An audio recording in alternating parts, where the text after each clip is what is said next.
E o Clóvis, trabalhador da casa, vai fazer o preparo da tarde de hoje. Boa noite a todos. É boa tarde ainda, desculpe. É que tá, não dá para ver o sol. Então, o preparo de hoje é do livro Vida Feliz, psicografado por Divaldo Franco, pelo espírito Joana de Ângeles. E o capítulo é o 22. A presença do ciúme no teu comportamento é sinal de desequilíbrio. O ciúme jamais será o sal temperando o amor. Desconfiança e insegurança significam a manifestação do ciúme. Quando ele se introduz na afetividade, altera a paisagem, dando surgimento a pesadelos e perturbações prejudiciais. Supera as insinuações ciumentas na tua conduta, amando com tranquilidade e confiando em paz. Se a pessoa amada não se corresponder à expectativa, segue adiante, porque o prejuízo é dela. Bom, o ciúme é uma mazela da nossa existência ainda. No livro Conflitos Existenciais, Joana de Ângeles aborda bastante esse tema, nos alertando para o nosso imediatismo, porque o ciúme é o sentimento de posse, é o nosso sentimento ainda infantil de achar que temos o poder ou temos o domínio sobre as pessoas que estão à nossa volta. O imediatismo que ainda nos sufoca, que ainda nos incomoda e nos domina, ao acharmos que a vida é uma só, que precisamos ser os melhores no trabalho, ser donos do nosso cônjuge ou da pessoa que convive conosco, não impedindo cada um de ser como eles são, é que causa esse tipo de mazela, esse tipo de sofrimento, que é um sofrimento muito grande. A pessoa que tem ciúme é uma doença. Como combater isso? Só há um jeito. Trabalhar no aperfeiçoamento moral. Trabalhar entendendo que cada um que está à nossa volta tem os mesmos anseios, as mesmas vontades que nós de crescimento, de se expandir e de se expor. Se estamos ao lado de alguém que nos causa insegurança, é porque precisamos passar por essa experiência e trabalhar o ciúme. Essa é a questão. Então, por que não perceber isso e buscar, através do Evangelho, através do autoconhecimento, tentando entender dentro de nós o que nos causa isso? Porque é sempre a pessoa que está nos provocando esse tipo de sentimento. Não é. É a nossa insegurança que faz acontecer isso. Então precisamos trabalhar o nosso interior, o nosso ser, para superarmos esse desafio. Não esqueçamos que somos espíritos eternos, que temos alguns milhares de encarnações. Quantas pessoas passaram pela nossa vida? Se continuarmos com o imediatismo, achando que temos domínio sobre as pessoas que estão à nossa volta, nós nunca progrediremos. Então, que a gente possa curar aqueles que ainda têm essa mazela para ser curada, através do Evangelho, através do autodescobrimento, e até, se for necessário, através de uma ajuda psicológica. Então, apelando aos espíritos amigos que estão sempre à nossa volta, nos ajudando, tentando nos influenciar, que eles possam nos esclarecer cada vez mais e nos afastar dessas mazelas que ainda nos incomodam. Boa palestra a todos.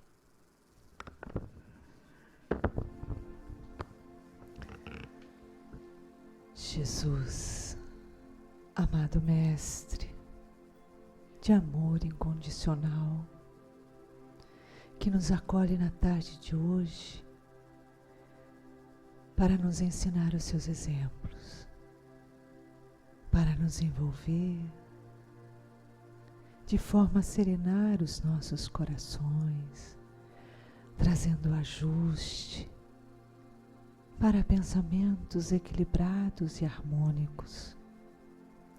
Pedimos a Ti e pedimos a Joana de Ângeles para nos auxiliar para que tenhamos discernimento, como também pedimos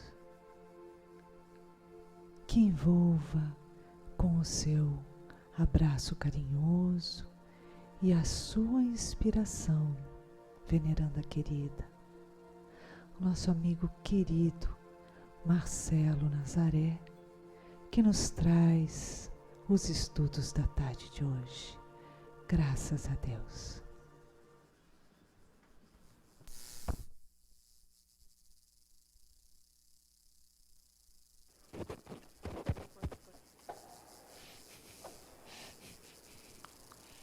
Modernidade.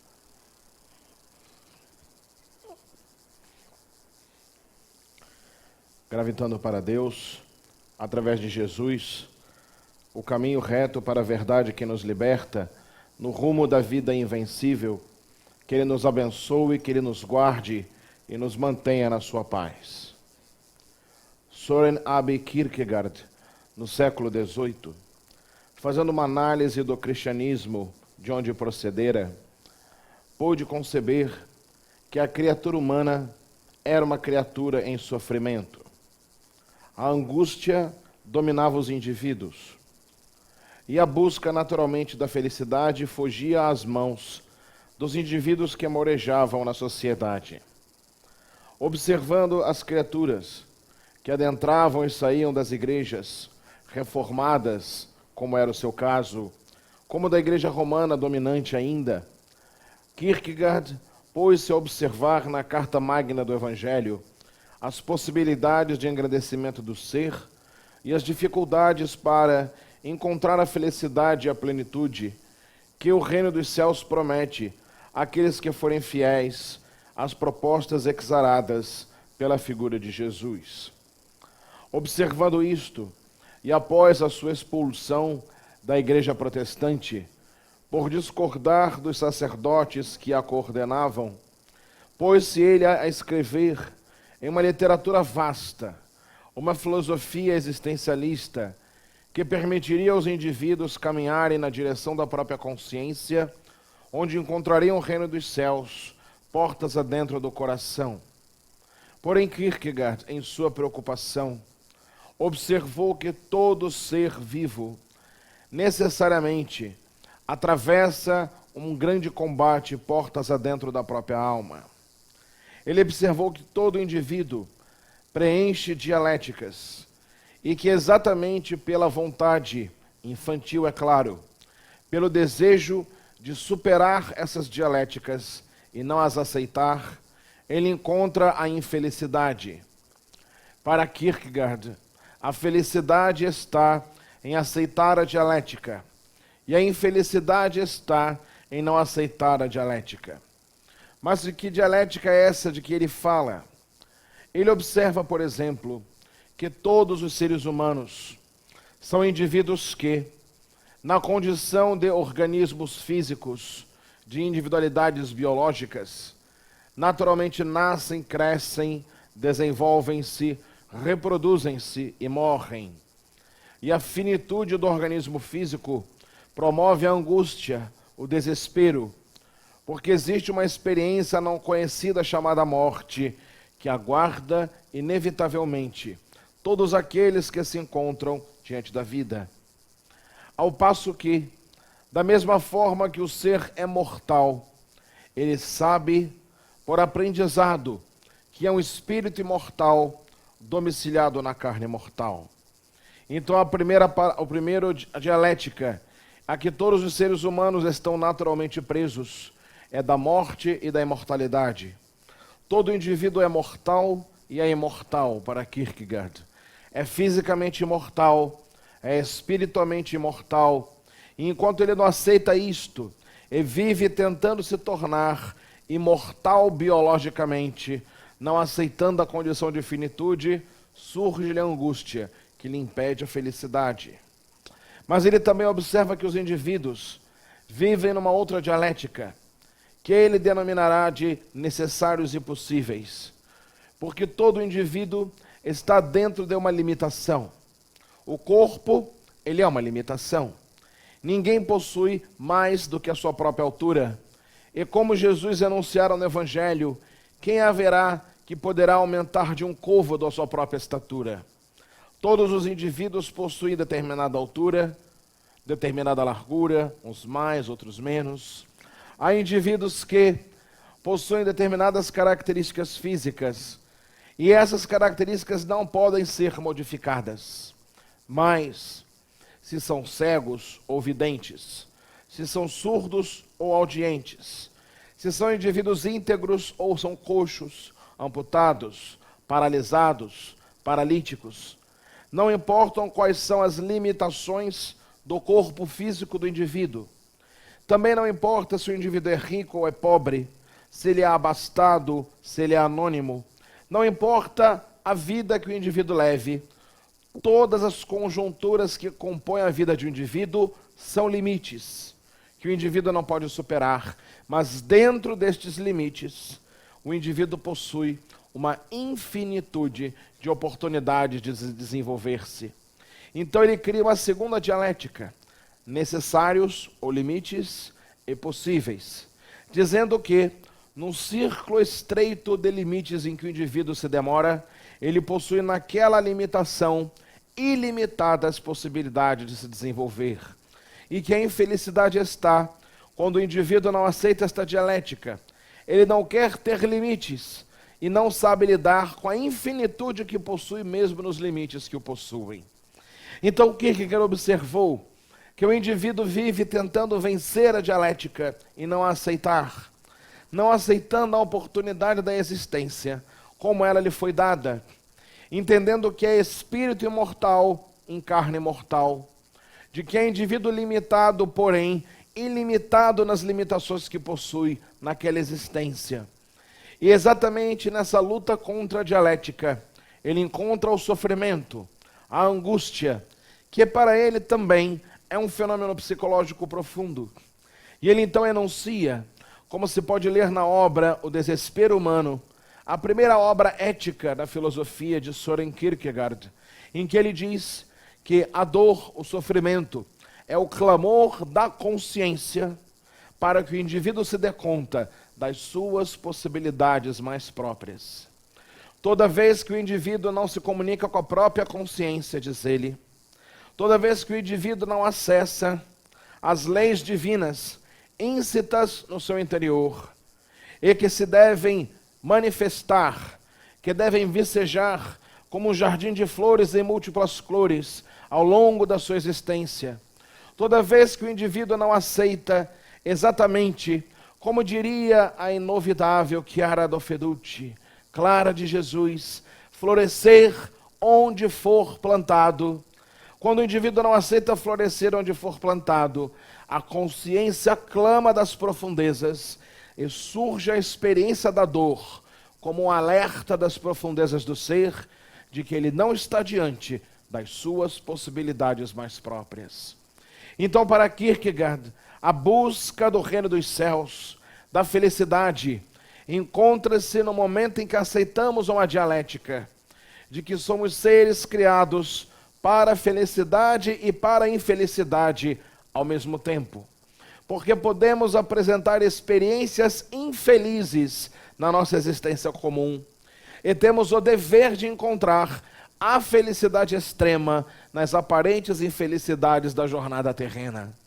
Da mesma forma que o espírito é imortal em carne mortal, em que o indivíduo é limitação passageira para buscar a infinitude na limitação, ele também deve encontrar a felicidade na infelicidade, não superando a dialética, mas transcendendo-a com a compreensão do Evangelho, para encontrar então as leis dentro de si próprio, que em se harmonizando com as propostas de vida, não o conduzam mais à dor, porque a dor então deixa de ser necessária, e a consciência não mais clama a personalidade, a profundeza não evoca a superfície através da dor, para que ela se dê conta das possibilidades mais próprias, esquecidas pelo indivíduo em profundo estado de ignorância ou negligência da sua própria existência.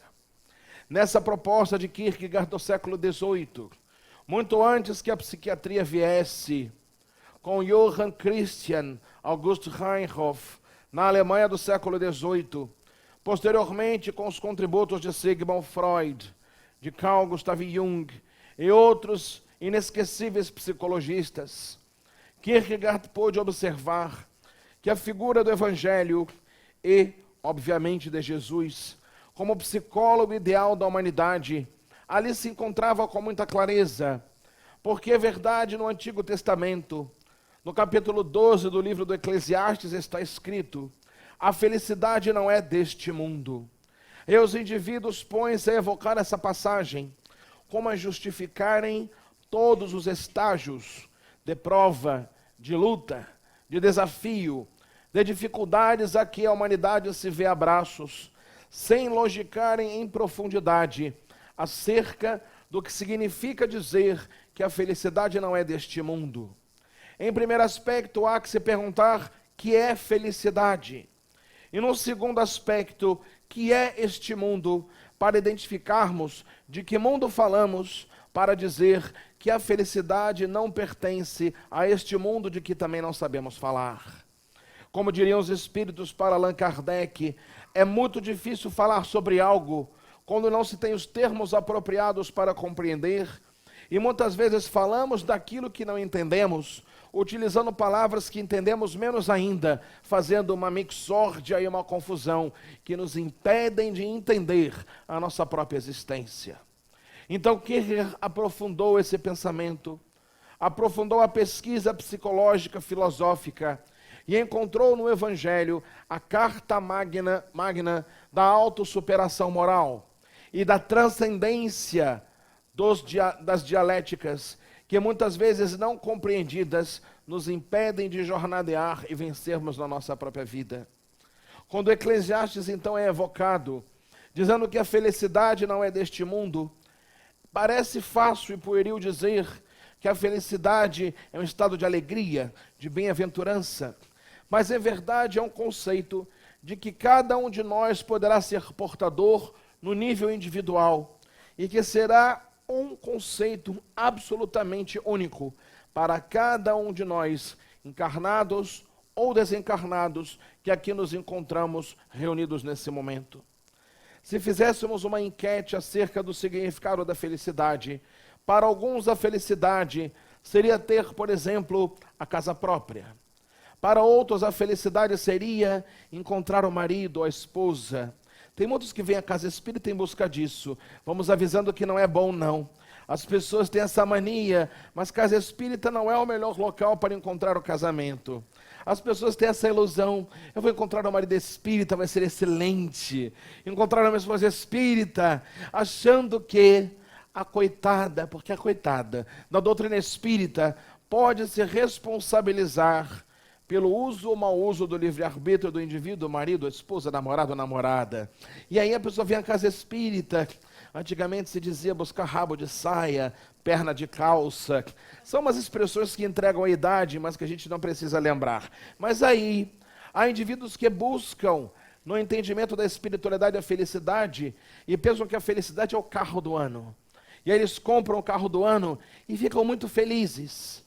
Primeiro, a cada 3 horas, eles vão à janela, observar se o carro ali se encontra. Dali a pouco, daqui a 2 horas, depois daqui a hora em hora, meia hora, daqui a 5 minutos. Quando dormem, começam a ter sonhos estranhos.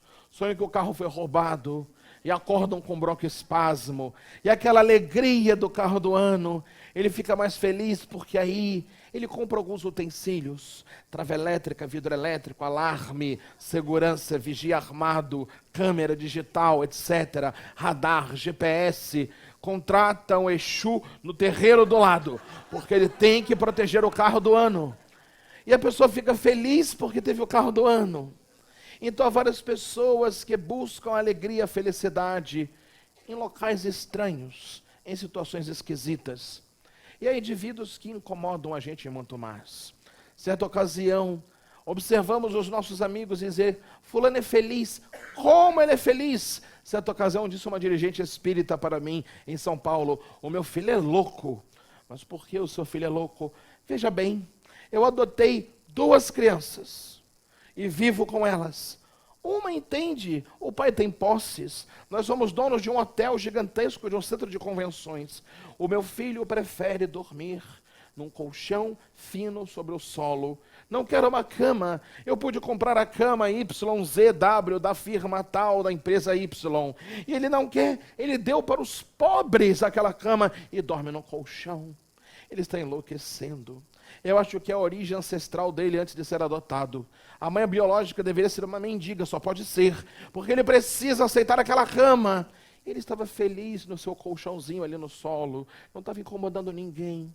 Fez a faculdade dele, estudou, foi trabalhar, mas a mãe queria a felicidade dele. E a felicidade era aceitar uma cama dupla, tripla, box, da dimensão Y, da loja tal, ladeada de ouro, diamantes. E o indivíduo queria apenas um colchãozinho. E foram parar no atendimento fraterno, porque o filho não aceitava a felicidade que a mãe queria. Então, conceitos de felicidade e de infelicidade são muito individuais e dão briga, dão confusão.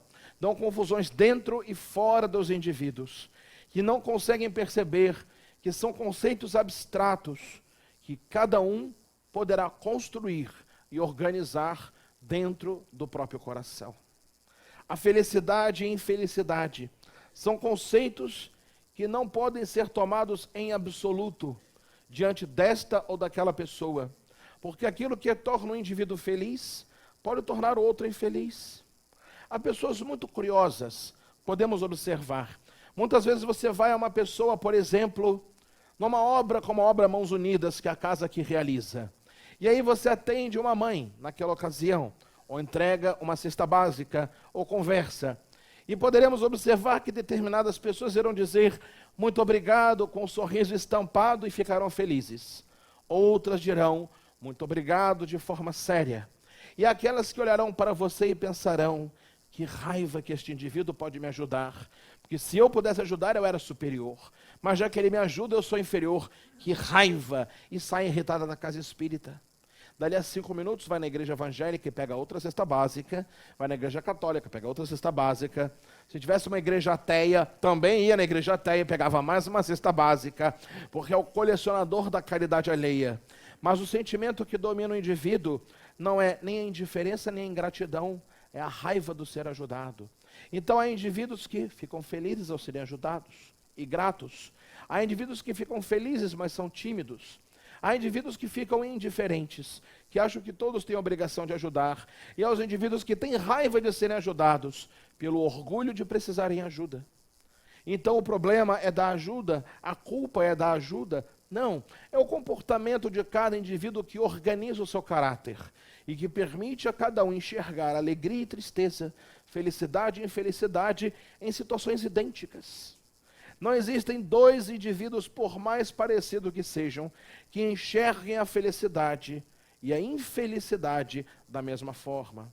E é exatamente nessa preocupação que Allan Kardec, contemplando toda a filosofia que se desenhava à sua frente, interrogando os espíritos venerandos sobre as questões atinentes à vida que transcende a vida física, que antecede ao berço, sobrevive ao túmulo, e que se revela patente através da mediunidade, que ele interrogou aos espíritos venerandos sobre a felicidade e a infelicidade relativas a que podemos encontrar em nossas vidas na Terra. E os espíritos, então, peremptoriamente, deixaram ditados vários do Evangelho segundo o Espiritismo, em respostas no Livro dos Espíritos, nas comunicações do céu e inferno, que mostram exatamente a felicidade e a infelicidade que os espíritos encontraram ao encontrarem a morte, essa psicanálise inevitável e profunda, porque o indivíduo pode fugir da terapia ao longo de toda a existência. Ele pode fugir de todo o processo de autodescobrimento, mas ao morrer, ele é convocado a uma psicanálise profunda e radical, da qual não pode fugir.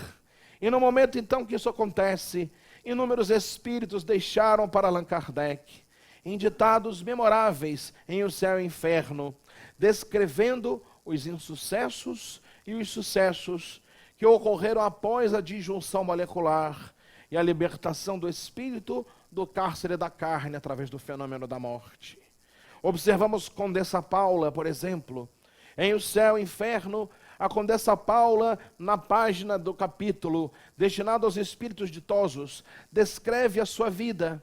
A vida que nós vamos encontrar no capítulo 13 do Evangelho segundo o Espiritismo, no capítulo Não Saiba a Vossa Mão Esquerda o que dá a mão direita, no item denominado Infortúnios Ocultos, que narra a história de uma mulher muito nobre, que vai com sua filha levar o bem àqueles que necessitam de ajuda. E é uma descrição muito bela de uma mulher cuja vida se encontra em O Céu e Inferno, na personagem Condessa Paula, quando ela encontra no além a aventura de ter sabido viver no mundo sem pertencer ao mundo. Ela soube ser nobre na nobreza da sua época, respeitando as futilidades das pessoas com quem ela convivia, sem as afrontar. Ela não precisava afrontar a ninguém com quem convivia, e ninguém que convivia com ela necessitava saber que na calada da noite, secretamente, ela, uma serva e seu filho pequeno partiam para ajudar os necessitados das vias públicas, que não tinham alimento, nem roupa, nem cobertores.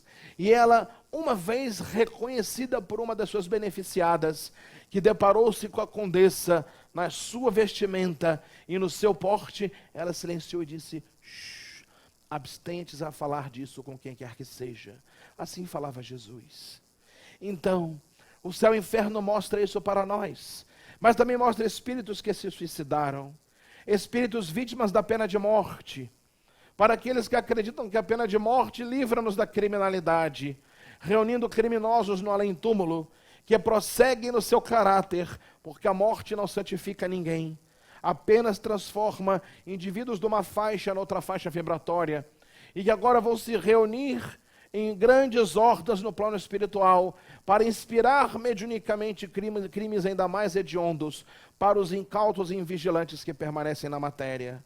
Então é nesse momento que a felicidade e a infelicidade se abrem diante de nós, com inúmeras outras possibilidades, para que nós reflitamos o que nós conceituamos como felicidade. E exatamente essa a questão proposta para a noite de hoje, que nós possamos refletir o que é o conceito de felicidade para nós, os espíritas que dizemos ser. Evidentemente que não podemos dizer aqui que todos somos espíritas. Existem aqueles que estão chegando hoje pela primeira vez e que não sabem nem o que é o espiritismo. Existem aqueles que vêm aqui há mais tempo e ainda ensaiam dizer que são espíritas porque têm medo de assumir a responsabilidade. É curioso, existe uma passagem no capítulo 17 do Evangelho segundo o Espiritismo, Sede Perfeitos, intitulado Os Bons Espíritas, sinal que existem os maus, senão não existiriam os bons espíritas. E Allan Kardec faz essa análise, dizendo que existem os espíritas perfeitos e os espíritas imperfeitos. Também está escrito em Allan Kardec. E no momento em que os espíritos descrevem os bons espíritas, eles dizem que o verdadeiro espírita reconhece-se por se encontrar num grau diferenciado de estágio moral, pelos esforços que emprega por domar as inclinações más. Então a definição de um bom espírita e de um verdadeiro espírita não é de um indivíduo que atingiu a perfeição, é de um indivíduo que esforça-se por domar as inclinações más, que hoje tenta ser melhor do que ontem, de verdade, e que amanhã se esforça para ser melhor do que conseguiu ser até o momento. Então muitas pessoas dizem, depois de 10 anos frequentar na casa espírita, eu tento ser espírita. É estranho, porque se ser espírita é tentar, se a pessoa tenta ser espírita por um raciocínio indutivo, dedutivo, matemático, ela está tentando tentar. Então ela está tentando enrolar alguém, não a mim e nem a outra pessoa, a ela própria, porque eu não posso tentar. Ou eu tento ou eu não tento, ou eu me esforço ou não me esforço. Então há indivíduos aqui que somos espíritas. Há indivíduos aqui que estão conhecendo a doutrina pela primeira vez. Há indivíduos aqui que estão dizendo, meu Deus, credo, ele grita, não volto nunca mais. Há indivíduos que já me disseram antes da palestra, eu acho que eu vou dormir. Eu falei, eu grito e eu lhe acordo. Fique tranquilo. Então nós temos vários indivíduos que frequentam a reunião espírita. Mas entre nós que aqui nos encontramos frequentando a reunião espírita, podemos refletir numa questão fundamental. Podemos construir coletivamente, junto ao Evangelho de Jesus, o nosso conceito de felicidade e infelicidade. Felicidade para o espírita é seguir a própria consciência, onde se encontram esculpidas as leis de Deus. E mediante o seguimento das leis que estão esculpidas na lei de Deus, assim prosseguindo, persistindo, insistindo, prosseguindo e perseverando na luta. Não é à toa esses 4 sinônimos, porque a batalha não é fácil. A partir do momento que o indivíduo insistir, persistir, prosseguir e perseverar na luta, de seguir as leis que se encontram na consciência, realizando o próprio dever, a paz de consciência do dever cumprido é o conceito de felicidade espírita. Isto porque o indivíduo pode ter o carro do ano ou andar a pé. O indivíduo pode ter uma mansão ou nada possuir. O indivíduo pode ter um corpo hercúleo construído na academia, a moda dos orangotangos de praia, como diz Divaldo Franco, que passeiam por aí e parecem que vão bater em nós quando a gente olha.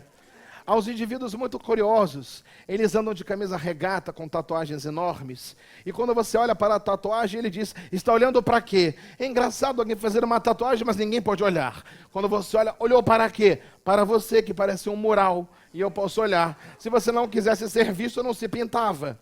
Mas há indivíduos que assim procedem. Podemos então ter uma casa gigantesca, maravilhosa, suntuosa, ou termos sequer um catre para deitar. Nós podemos ter muito ou nada ter, e nada disto significa felicidade. Porque a felicidade é caminharmos de acordo com a própria consciência, perseverar, persistir, insistir e prosseguir na luta até o final, para que a paz da consciência, pelo dever cumprido, nos traga a alegria de viver. Este é o conceito espírita de felicidade. Por isso que o espírita, ele possui ambições muito diferentes. E é um ser estranho. Diz-nos, por exemplo, o nosso benfeitor, Fernando de Luna, que os seres humanos são desmedidamente ambiciosos e miseráveis. E eu havia perguntado por que miseráveis? Porque a ambição desmedida, para mim, é a ambição que nós conhecemos. Pois ele dizia, a ambição é desmedidamente miserável, meu filho, porque o indivíduo deseja ter casas, haveres, terrenos, posses, e ele morre, e fica tudo aqui. Então as ambições são miseravelmente desmedidas, porque se ele verdadeiramente fosse ambicioso, ele ambicionava o reino dos céus, e nada do que existe aqui. A ambição desmedidamente poderosa seria ambicionar o reino dos céus, mas a ambição é tão miserável, que ele só deseja essas coisas que ficam, e você irá desencarnar, e elas permanecerão. Não poderás levar contigo. Aí eu disse para ele, nem um pudim de leite. E ele sorriu e fingiu que não me escutou, como um bom mentor espiritual. É um questionamento que me cabe. Eu tenho esse direito. Então as pessoas têm pequenas sombras, o que é um pudim perto do egoísmo, não é verdade? Vaidade, há tantas coisas piores do que um pudim. Mas as pessoas necessitam refletir sobre o que é o conceito de felicidade e entender aquilo que elas são. É curioso que há indivíduos que só são felizes em determinadas situações. Eu vi colegas na faculdade que eram assim. Um comprava um computador do ano. Aí o outro comprava também numa versão um pouco melhor que a do outro. Quando um visitava o outro para estudar, no dia seguinte havia feito um upgrade no outro computador, que já estava um pouco mais avançado. E eu olhava e me dava uma tristeza, porque eu tinha um Frankenstein. O que era um Frankenstein? Um amigo me deu uma placa, o outro me deu uma impressora, o outro me deu ali um gabinete, e aí ele foi virando um Frankenstein. Ele funcionava. Era aquela época que a internet fazia barulho quando entrava, e ficava chamando o telefone, dava ocupado. E aí você tinha vontade de lançar o Frankenstein pela janela, mas você lembrava de Jesus e dizia, coitado dele, ele vai evoluir, ele vai reencarnar numa versão superior, um dia ele será um computador decente, um iMac, um HP poderoso, para não fazer merchandising só de um lado. Então, as pessoas necessitam Mas o mais importante era isso. Certa ocasião, nós compramos um aparelho celular e um colega já disse, qual é o seu aparelho? Eu falei, é um celular. Mas qual é? É o fulano de tal, da versão tal? Ah, eu não sei, o importante é que ele fala. E ele tem aquele encosto moderno, WhatsApp. Quem tem WhatsApp não precisa de obsessores. Porque ele toca o dia inteiro, ele te chama o tempo todo, todos acham que você tem a obrigação de responder na hora. E eu falo, o WhatsApp é uma vingança de Deus. Ele falou, eu vou inventar um aparelho para todo mundo se sentir como eu. 70 mil pessoas ligando para você ao mesmo tempo. Ninguém perguntando se você está bem, todos pedindo. E pedindo e querendo a resposta na hora. E que você escreva num português correto, escorreto, adequado, rápido, sem errar a digitação. E ele tem um corretor que ajuda. Porque às vezes você escreve, ele xinga a pessoa. É uma delícia. Então é para Deus se vingar, para ver como é bom, porque a gente deve fazer igual. Nós mandamos um WhatsApp o dia inteiro para o céu. Joana de Ângeles então deve ficar desesperada. Os seus mais de 10 mil filhos reencarnados, fora os desencarnados, ela deve desligar e botar fora de área. Esta Joana está desligada, ou fora da área de cobertura, tente mais tarde. Bezerra também não deve ter o WhatsApp e outros guias, mas eles deram para a gente. Vocês vão ter esse aparelhinho para vocês verem o que é bom para tosse. Porque a gente pede tudo que não precisa, enche a paciência deles que é inesgotável, porque se esgotasse estávamos em maus lençóis. E aí eles enviam para a gente aprender, é formidável. Nós aprendemos como é bom o WhatsApp. Então nós aprendemos o que é felicidade e infelicidade hoje. Como nós somos difíceis com coisas tão simples. Felicidade é a paz da consciência pelo dever cumprido. É chegarmos em casa felizes, ou chegarmos onde pudermos chegar, até porque Jesus, que era Jesus, não possui a casa. Ele não possui uma pedra onde pudesse deitar a cabeça. Então não é importante ter uma casa, é importante ter uma casa emocional.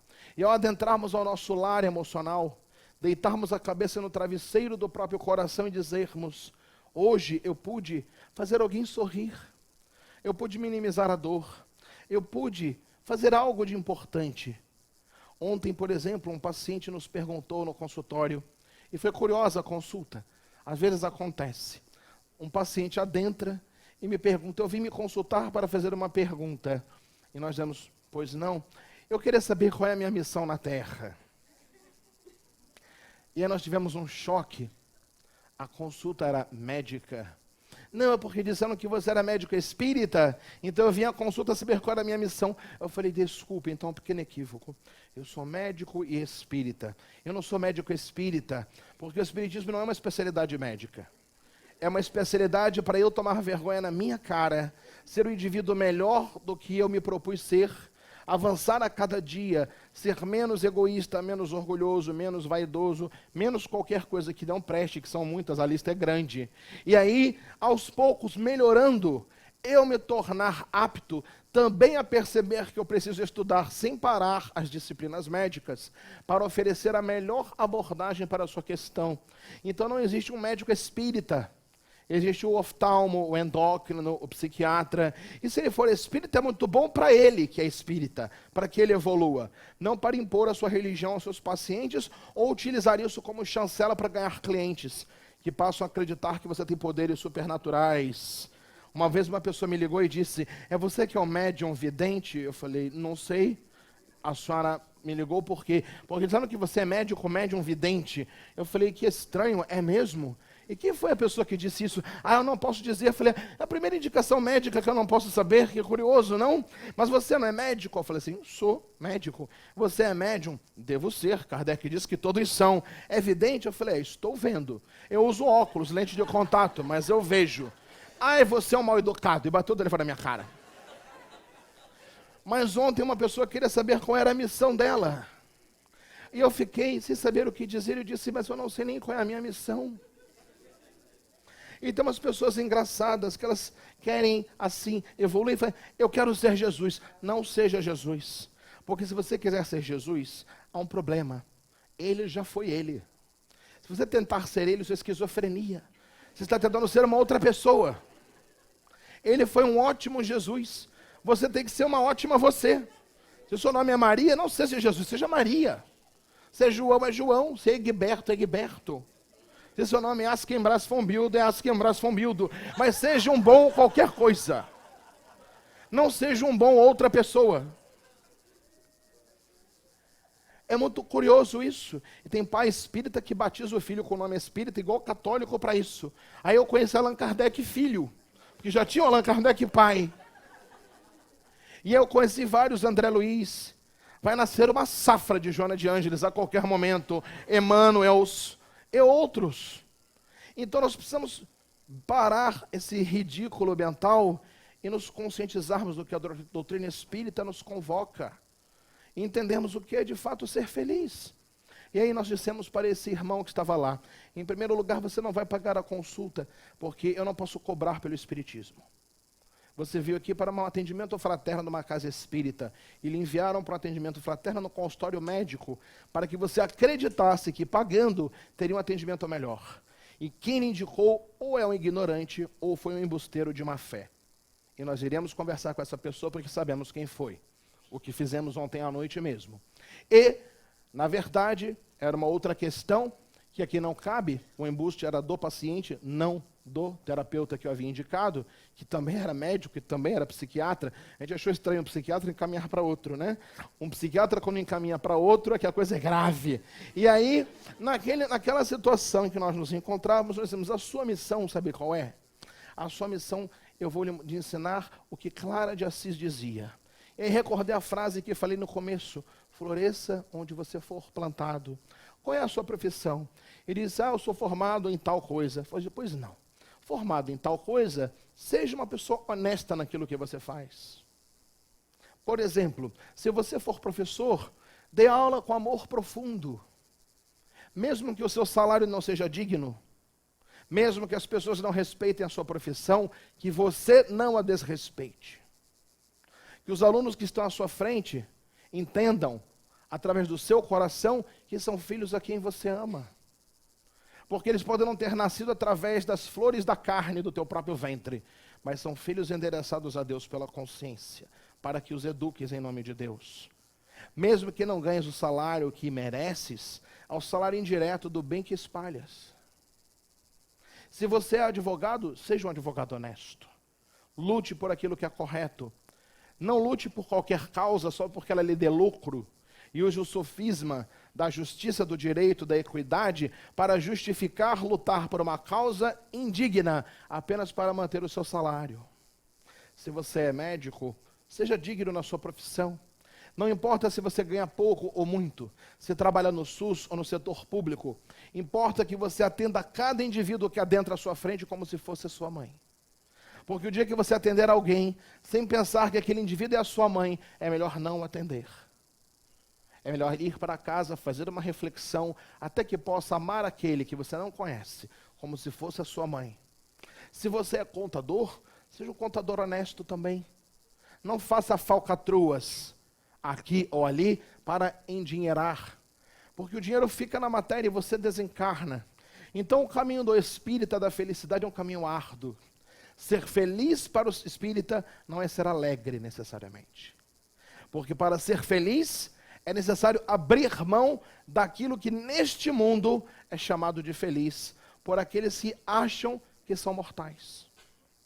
Então o ponto fundamental que separa a felicidade da infelicidade para nós espíritas é: eu sei ou eu só acredito que eu sou imortal? Porque se eu só acredito que eu sou imortal, eu tenho um problema. Porque quem acredita hoje pode não acreditar amanhã. Quem hoje acredita, amanhã duvida. Mas se eu sei que eu sou imortal, muda de figura. Porque tudo que para os outros acaba, para mim prossegue. E tudo que para os outros é eterno, para mim acaba. Então o meu conceito se relativiza e se transforma. É o ponto de vista sobre o qual eu olho a minha existência. Então, a partir do momento em que eu sei que eu sou imortal, a minha felicidade tem que ser tão imortal quanto eu sou. Ela não pode ser passageira. Certa ocasião, eu estava, por exemplo, escolhendo um automóvel. E automóvel, homem nem gosta. Se pudesse, ele fazia coleção, né? Começa com os carrinhos pequenos e vai crescendo. E aí, em certa ocasião, eu pensei, vou escolher um carro. E pensei no carro, no outro carro, no outro carro. E aí meu guia falou para mim assim, por que você vai escolher esse carro? Aí eu falei, porque ele é lindo. Eu falei, mas você vai andar do lado de fora, correndo do lado dele? Eu achei a pergunta meio estranha. Os guias fazem umas perguntas embaraçosas às vezes. Eu falei, evidentemente que não. Se eu andasse correndo do lado dele, eu era o Flash. Eu estava na Warner, na televisão. E ele falou assim, pois não, você tem que escolher um carro que a sua coluna suporte. Porque que me conte, meu filho, você tem 4 hérnias de disco, osteoartrose integral na coluna e alguns pensamentos medulares que lhe causam dor. Então você precisa de banco para sentar e dirigir, não de estética. A estética é ficar para os outros discutirem qual é o carro melhor e lhe roubarem. O carro que tem que ser comprado é aquele que você consiga dirigir sem ter que tomar remédio cada vez que sai do carro. Eu falei, é verdade. Aí você faz aquela cara de criança reprimida. É sempre assim. Mas nós queremos sempre o que é bom para irritar os outros. Mulher, por exemplo, não faz isso. Elas se arrumam só para autoestima. Não é para irritar ninguém. Elas se arrumam só para elas, por uma questão de bem-estar. Elas não se arrumam para irritar a amiga. E quando encontra na festa com a roupa parecida, que ensaca a primeira língua, fala, nossa, você tem bom gosto, é igual a minha roupa, porque vai lá que diz é igual. Então você que tem bom gosto, porque a roupa é igual, porque a língua é muito veloz, é um esgrima. Então elas se protegem, elas não se arrumam para irritar as outras. Então nós, seres humanos, precisamos olhar para o nosso ponto de vista. Qual o ponto de vista que nós, que nos dizemos espíritas, assumimos para a nossa própria existência? O ponto de vista da imortalidade, ou nós estamos esperando morrer para viver a vida eterna? A vida eterna começou agora, se não nesse exato instante, o instante da consciência. O momento sobremodo oportuno chama-se já. E é necessário esse conceito para que a felicidade não seja uma condição. Eu vou encontrar a felicidade. O espírita é feliz por saber que é imortal. Ele é feliz porque ele sabe que fazer bem faz bem. Ele sabe que ele é feliz porque perdoar também faz bem, nem que seja por egoísmo. Porque se eu não perdoo, quem passa mal sou eu. O outro segue, nem lembra que me agrediu. Então o espírito ele é feliz por decisão. Porque é uma decisão, não é uma condição, não é o objetivo da vida terrena. É a condição ser feliz. E quando alguém diz, mas você não tem problemas? Tenho. E você é feliz? Tenho, porque eu tenho problemas. Porque só os incapazes não têm problemas. Como dizia Chico Xavier, só os inúteis não possuem adversários. É a frase dele. Só os inúteis não possuem adversários. O importante é não ser adversário. Mas que nós tenhamos adversários. O importante não é não ter inimigos, é não ser inimigo. Algumas pessoas reclamavam do meu Facebook e diziam, você coloca a família, coloca um monte de gente que eu não conheço. Eu perguntei para você se você tinha que conhecer a minha família. Você tinha que fazer parte dela, quem tem que conhecer sou eu. Mas você coloca umas pessoas que eu nem sei se gostam de você. Eu falei, também não sou preocupado com isso. Eu coloquei elas lá porque eu gosto delas. Se elas gostam de mim, isso corre por conta delas. Porque gostar de mim faz bem a elas. E quando alguém gosta de mim, é a pessoa que se enche de endorfina, de alegria, lembra de mim, fica feliz. Se a pessoa me odeia, cada vez que ela ouve a minha voz, ela libera adrenalina, noradrenalina, desenvolve um câncer, faz uma cirrose, de tanto que não gosta de mim. Mas quando ela gosta de mim, ela lança endorfina, encefalina, endocannabinoide, fica na onda, feliz. Então quando alguém me ama, é bom para a pessoa, não é bom para mim. É bom para mim que eu ame as pessoas. O que me faz ser feliz é eu ser eu, não ser o que os outros desejam ser. Então não se meta no meu Facebook, nem no meu WhatsApp, nem no meu obsessor eletrônico. Me deixe em paz. Então nós precisamos entrar em contato com o ponto de vista. Nós somos imortais, não estamos imortais. E a partir de então nos voltarmos para Jesus e não mais clamarmos, nem reclamarmos. Apenas orarmos em gratidão profunda a Jesus e dizer, como dizia Chico Xavier, neste dia que amanhece, nessa noite que fenece, quero olhar o mundo com alegria, com paz, com esperança. Quero hoje contemplar o mundo com os olhos cheios de amor, ser paciente, compreensivo, manso, prudente, ver além das aparências, teus filhos como tu mesmo os vê, e não ver senão o bem em cada um. Cerra meus ouvidos a toda calúnia. Guarda minha língua de toda maldade. Que só de bênção se encha meu espírito. Que eu seja tão bondoso e tão alegre, que todos quantos se chegarem a mim, sintam a tua presença. Reveste-me, Jesus, de tua beleza, e que no decurso deste dia ou desta noite, eu te revele a todos.